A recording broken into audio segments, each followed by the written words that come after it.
10 ans de hype, 10 ans d'attente. Ce film, c'est le film que je rêvais de voir quand j'étais gosse. Et aujourd'hui, c'est fait. Salut tout le monde, et aujourd'hui, vous l'avez compris, on va parler d'Avengers Infinity Wars. Alors déjà, pour poser les bases, ce film est historique. C'est le film le plus attendu de l'histoire du cinéma qui a plus de préventes que les 7 derniers Marvel. Réunis.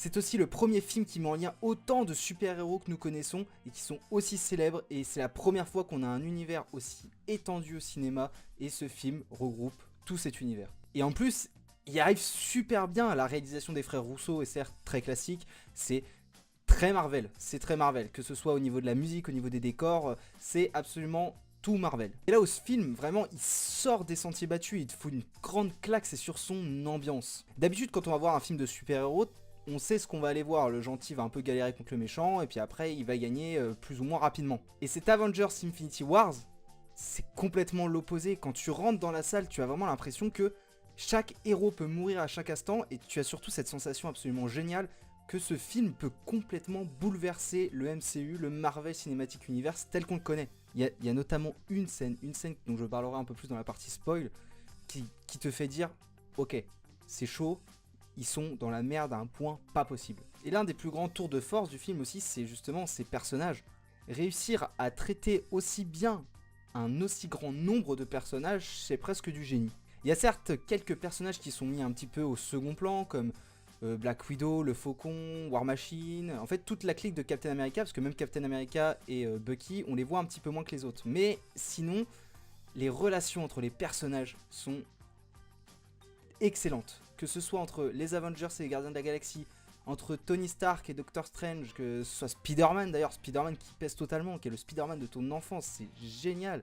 Enfin, que ce soit toutes ces relations, et même entre Hulk et Bruce Banner, qui est une des meilleures relations je pense de tout le film est exceptionnel. Pour vous donner un ordre d'idée, 90% vraiment des personnages qui sont présents dans ce film, et pourtant ils sont très nombreux, sont super bien traités. Même si on les voit pas beaucoup comme Vision et la Sorcière Rouge par exemple, leur relation est très bien traitée, très bien amenée, et très bien développée surtout, parce que Vision avait beaucoup besoin d'un développement, et bah ça marche parfaitement. Et puisqu'on parle des personnages, le personnage le plus important, celui qu'il ne fallait pas rater, celui qui porte le film sur ses épaules, c'est Thanos, et Thanos est particulièrement réussi. Thanos c'est le personnage le plus développé, c'est le personnage principal, c'est celui qui va nous conter l'histoire, c'est vers lui que l'histoire se tend, c'est lui qui a le plus de temps à l'écran d'ailleurs je crois, et il est super bien traité, il est beaucoup plus humanisé que dans le comics d'ailleurs, c'est un point qui est juste génial, parce que c'est vraiment une adaptation complètement inédite du Géant Fou, du Titan Fou, et ce méchant est le meilleur méchant qu'on a eu dans un film de super-héros, même le Joker ne rivalise pas avec Thanos. Et Thanos n'est pas un méchant à proprement parler, c'est plus un antagoniste, j'en parlerai un peu plus également dans la partie spoil, mais Thanos a des intentions qui sont presque louables et qui te font ressentir presque de la compassion pour le personnage. C'est grandiose. Les scènes de bataille, même si celle au Wakanda qu'on a pu voir dans les bandes annonces, dans les trailers, est un petit peu fouillis, où il y a tout le monde qui se bat un peu partout, que War Machine, Faucon, tout ça, ça sert pas exactement à grand chose.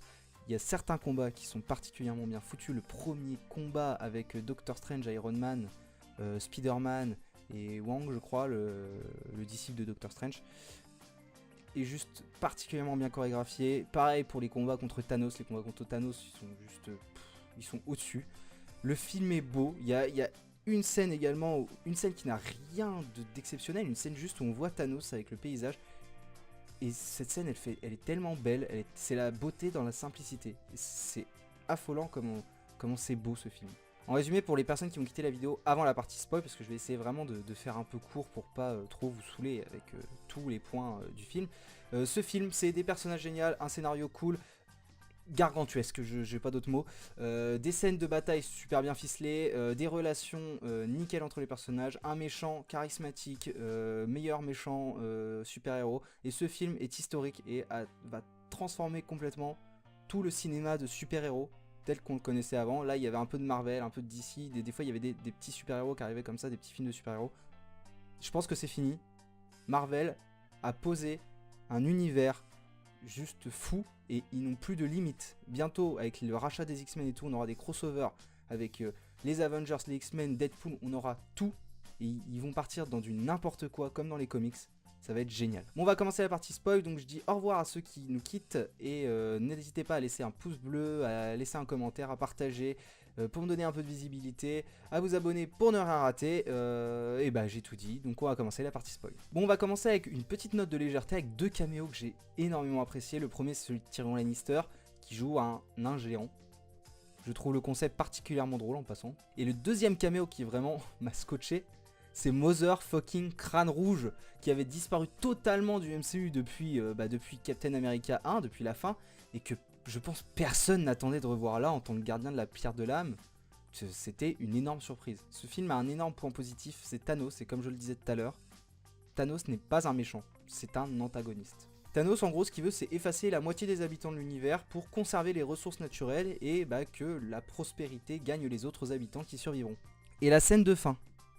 Cette scène de fin, on voit Thanos qui claque des doigts et qui réussit, et qui voit dans un espèce de rêve sa fille Gamora, qu'il a sacrifiée juste avant, qui lui demande qu'est-ce que ça lui a coûté, et qui répond d'un ton super triste, absolument tout.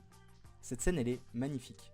Le deuxième point qui te marque vraiment dans le film, c'est les scènes cultes. Il y en a mais une pelletée, que ce soit l'arrivée de Steve Rogers au début de Captain America, ou alors que ce soit la mort de Gamora où on voit Thanos pleurer, qui donne vraiment cette profondeur au personnage. Il y a aussi la scène où Thor revient sur Terre avec sa nouvelle hache, là, la hache de Kratos dans God of War, hein, faut arrêter de déconner, et que il arrive, il claque tout, c'est lui qui pèse dans le game, il s'est imposé comme le héros suprême là, de Marvel Univers.